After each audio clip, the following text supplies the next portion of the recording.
Well, good afternoon. It is great to be back in Massachusetts, and it is great to be here at Worcester Tech.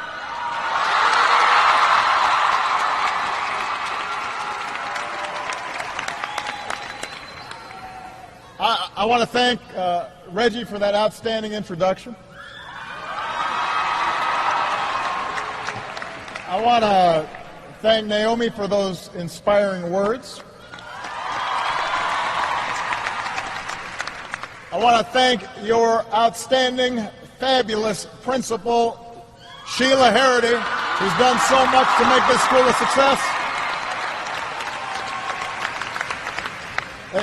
Let me just say, when you're the National High School Principal of the Year, you're doing something right. There are a lot of principals out there, and we could not be prouder of what she's doing. I want to thank your mayor, Joseph Petty, your outstanding governor and great friend of mine, Deval Patrick.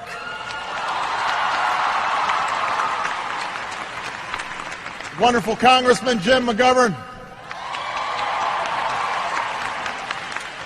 And most of all, I want to thank the class of 2014.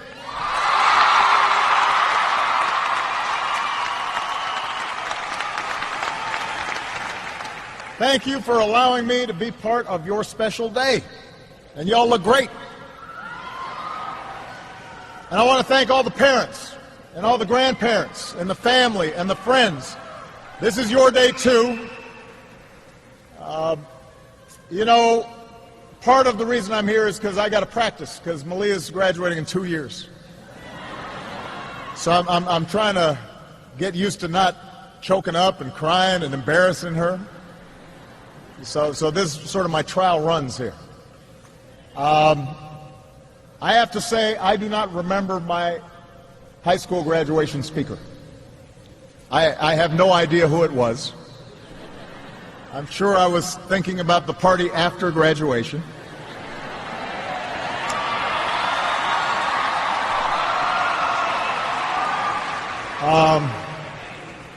I don't remember the party either.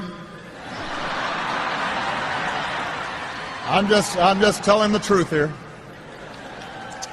You will remember the speaker at this graduation because there's a lot of Secret Service around, not because of anything that I say that's so inspiring.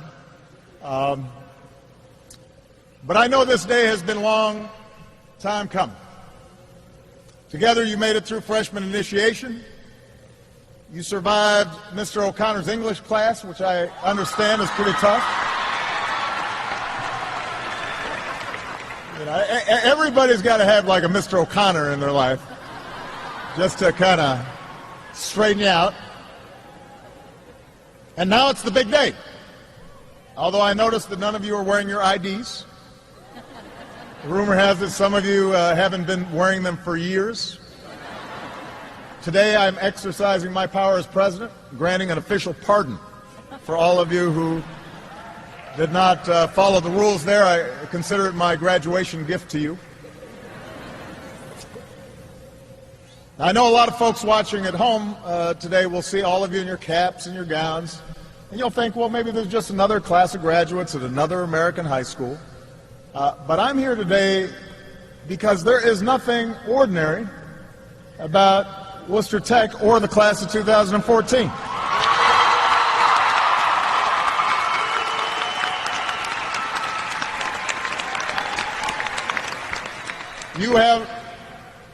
You have set yourselves apart. This high school has set itself apart. Over the past 4 years, some of you have learned how to take apart an engine and put it back together again. Some of you have learned how to run a restaurant, or build a house, or fix a computer. And all of you are graduating today not just with a great education, but with the skills that will let you start your careers, and skills that will make America stronger.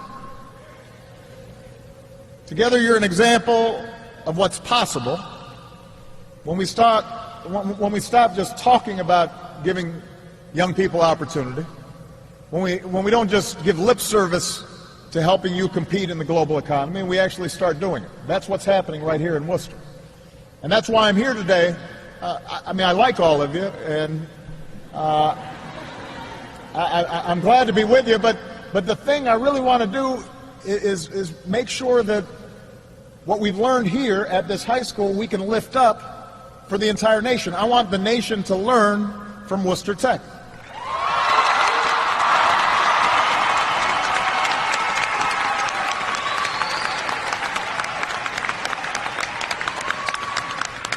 Of course, your journey is just beginning.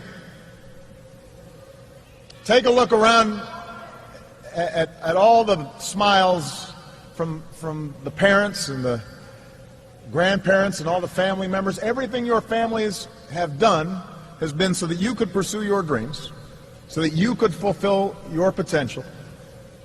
Everybody here has a story of some sacrifice that's been made on your behalf.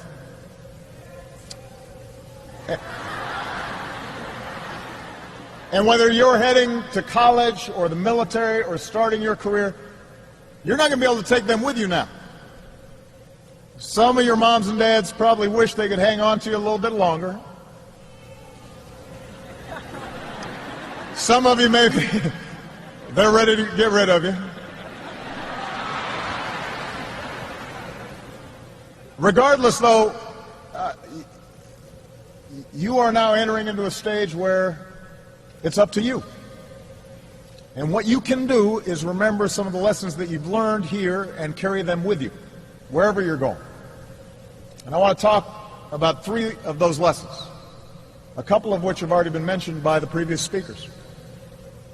First of all, I want you to remember that each of us is only here because somebody, somewhere, invested in our success. Somebody invested in us. I know that's true for me. I was raised by a single mom. With the help of my grandparents, we didn't have a lot of money. Growing up, at times we struggled. When my mom was going to school at the same time as she was raising my sister and me, we had to scrape to get by. But we had a family who loved me and my sister. And I had teachers who cared about me. And ultimately, with the help of a community and a country that supported me, I was able to get a good education. And I was able to get grants and student loans. And opportunities opened up. And all of this happened because people saw something in me that I didn't always see in myself.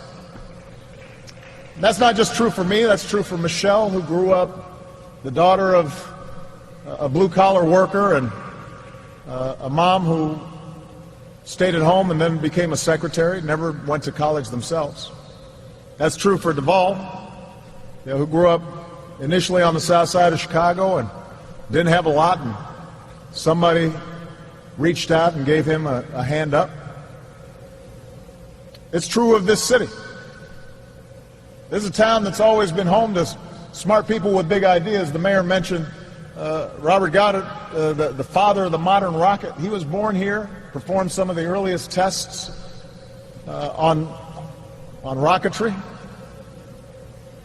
But Worcester's also prepared its workers for the jobs that those big ideas would bring, and that's why they opened a technical school here more than a century ago, with a class of 29 iron workers and 23 woodworkers, and that school became Worcester Tech. Along the way, the economy changed. Innovation made it possible for businesses to do more with less. The internet meant those companies could do it anywhere. Schools like this were finding it harder to prepare students with the skills that businesses were looking for. And then a guy named Ted Coughlin came along, and Ted's known as the godfather of Worcester Tech because about 10 years ago, he set out to make this school what he knew it could be. A place where businesses train new workers and young people get the keys to a brighter future. And he put his heart and soul into it, and eventually that's what happened. Ted helped raise money for a new building. And the state and federal government chipped in as well.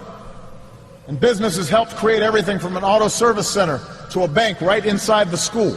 And top-notch teachers got on board, led by Principal Harity and the assistant principals here, and an outstanding superintendent. Before long, Worcester Tech was on its way to becoming one of the best schools in the city. And today, so many students want to come to Worcester Tech that there's a waiting list more than 400 names long.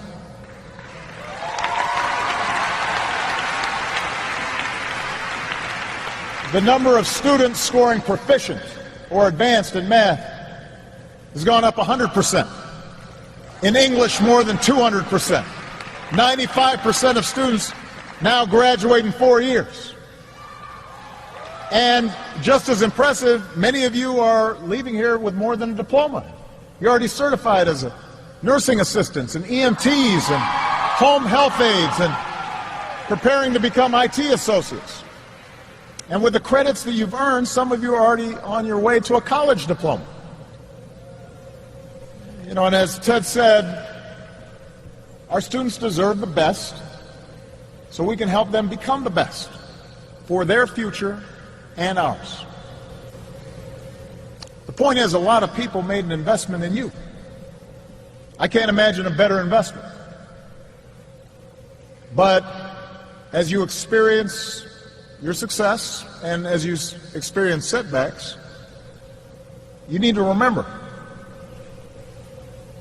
everything that's been put into making sure that you had opportunity. Which brings me to the second thing I hope you remember when you leave here. You're going to also have to give back. This community invested in you. You've got to make sure that you use those gifts. When my Secretary of Education, Arne Duncan, came to Worcester Tech earlier this year, he said he had never seen a school more open.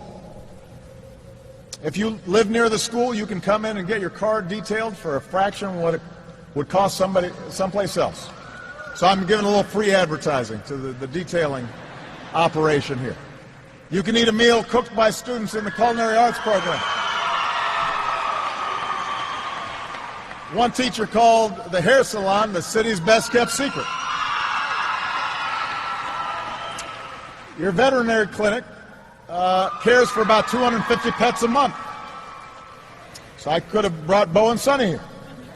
You guys would have taken care of them. So Worcester Tech isn't separate from the broader community. You're a vital part of the community. So part of what you've learned here is that we are at our best, we are strongest when we are working together and when we're looking out for one another and we have responsibilities towards each other and all of us have contributions to make. You're giving back to folks who gave you so much, and whatever you do next, I hope you keep giving back. That may mean staying in Worcester and working for one of the companies that helped train you. If it means going to college or the military or using your skills to help more students get the same opportunities that you've had here, no matter what it is that you do, no matter what path you take, I want to make sure that you understand the incredible leadership that we now expect from you. I understand that every year at exam time you hear from a motivational speaker, and one of them this year was Colin Powell. Because when you're getting ready to take a test, it never hurts to get a pep talk from a general. But the best part is that you decide to do the same thing for younger kids. So this class, those of you in the National Honor Society, rolled out the red carpet for students at nearby Chandler Elementary.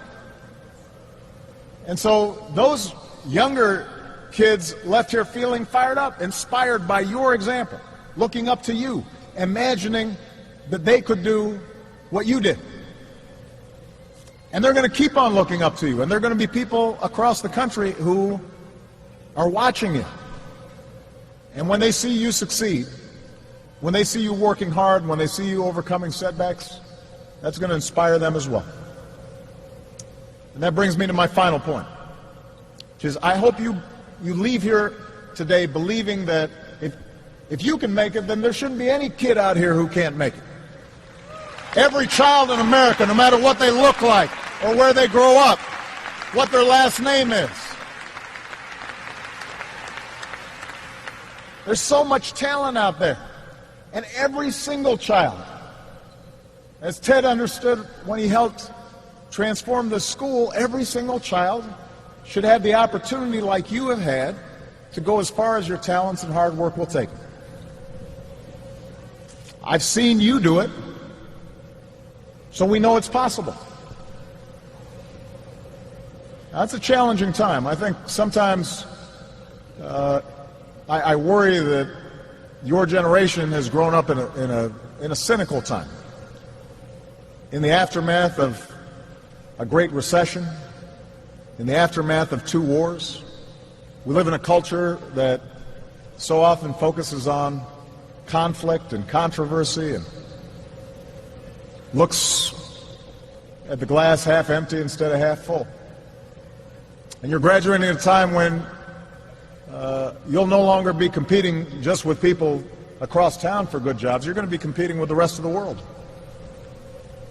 But when I meet young people like you, I am absolutely certain we are not just going to out-compete the rest of the world. We are going to win because of you.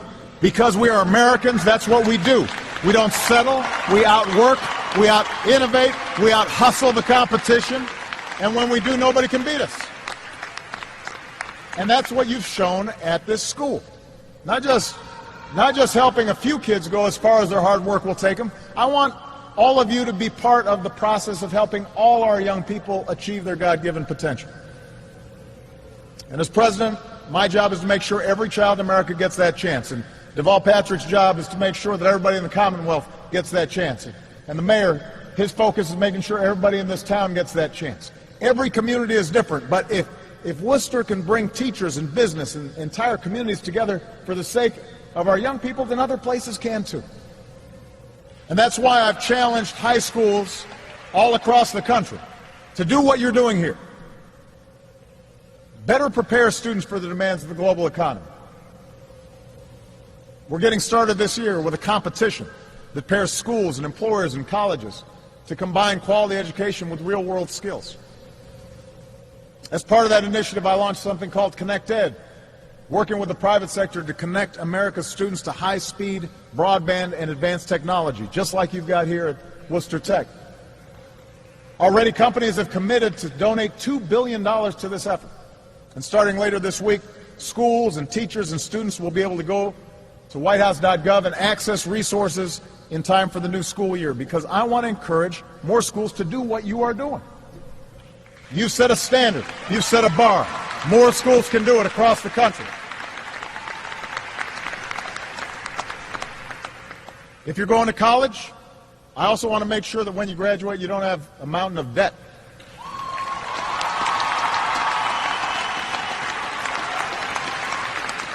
So we're not only working to make college more affordable, we're working to help more students pay back their loans that they take out when they go to college. It is not fair to students who do everything right to get saddled with debt that they have to pay off not just for years, but in some cases decades. We can do better than that.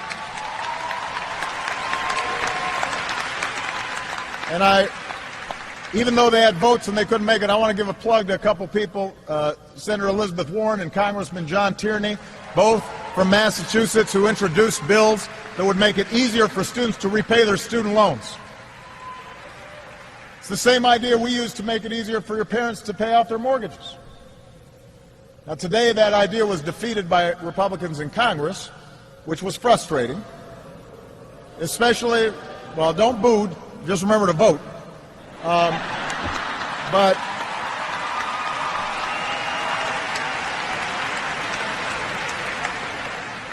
So I know this is frustrating for parents. It's frustrating for students who are working hard and doing everything right.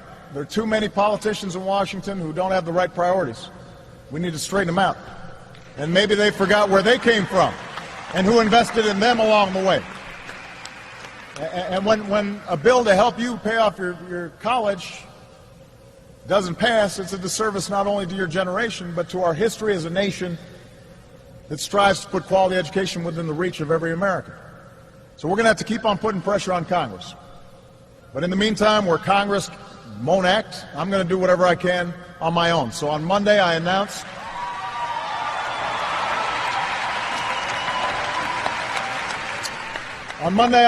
executive actions that are going to help students like you find the right options and give millions of Americans who are already making their loan payments a chance to cap those repayments at 10% of their income. Because a quality education shouldn't be something that other kids get. It should be something that every kid gets. And that has to be a priority for this country.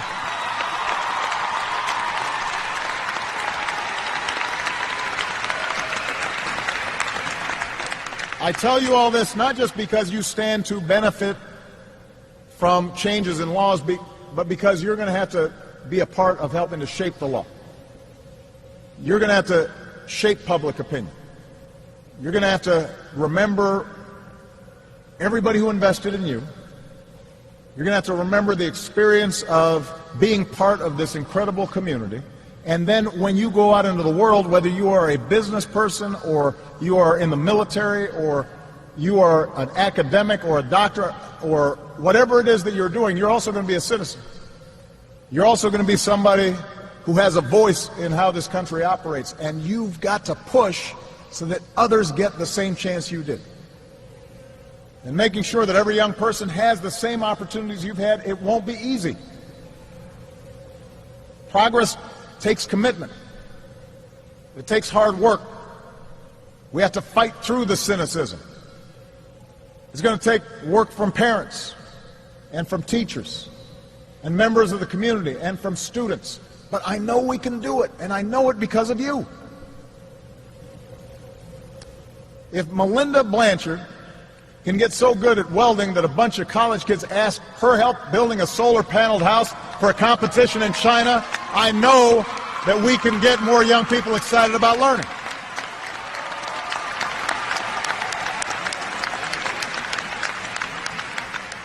If Greg Carlson can help the robotics team at Worcester Tech win the World Championship and still find time to mentor a robotics team at the middle school where he started out, then I know we can help guarantee every child in America a quality education. If Derek Murphy can start his own web development company and graduate with 18 college credits, I know we can help more students earn the skills that businesses are looking for. You're already doing it. You're already blazing a trail. You're already leading. You're already giving back. You don't need to remember what I said today because you're already doing it. And if it can happen in Worcester, it can happen any place. And if it does, if more communities invest in young people like you, if you give back, if we all keep fighting to put opportunity within the reach of everybody who's willing to work for it, America will be stronger, your future will be brighter. There is no limit to what we can do together. So congratulations, class of 2014. You're going to do big things. God bless you. God bless the United States of America.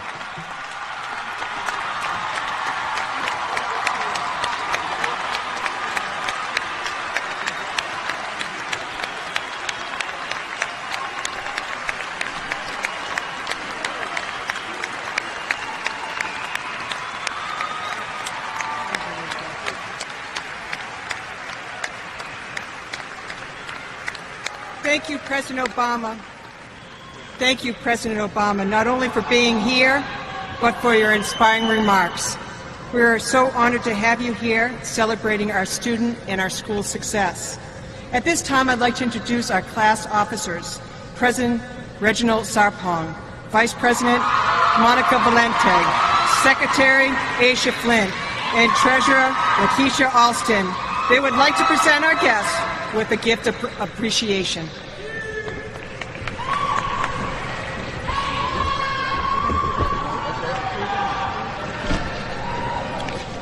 On behalf of the class of 2014, I would like to thank President Obama for joining us today and for sharing his words of inspiration and encouragement.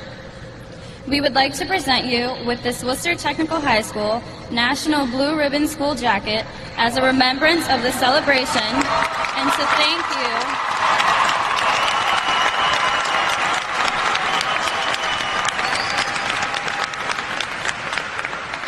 and to thank you for making our graduation an event that we will surely never forget.